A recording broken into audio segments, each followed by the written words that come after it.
வணக்கம்ப்பா.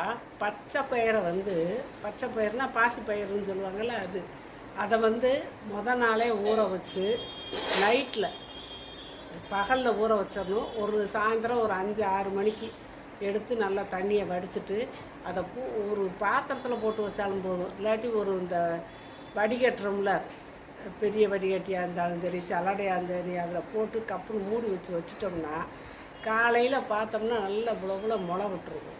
அந்த முளைச்ச பயிர் ஒரு 4 ஸ்பூன் அளவு எடுத்து சாப்பிட்டோம்னா கண்ணுக்கு ரொம்ப நல்லதுப்பா. அந்த பச்சை கண்ணுக்கு நல்லது. அப்புறம் எலும்பு பலம், தோலெல்லாம் ரொம்ப ஆரோக்கியமாக இருக்கும். மலச்சிக்கல் இல்லாமல் இருக்கும். சாதாரண பச்சை பயிரை நம்ம அவிச்சு சாப்பிட்றத விட இந்த மாதிரி ஊற வச்சு பச்சையாக முளைக்க வச்சு சாப்பிட்றதுல அவ்வளோ 100 மடங்கு சக்தி அதிகமாக இருக்குது.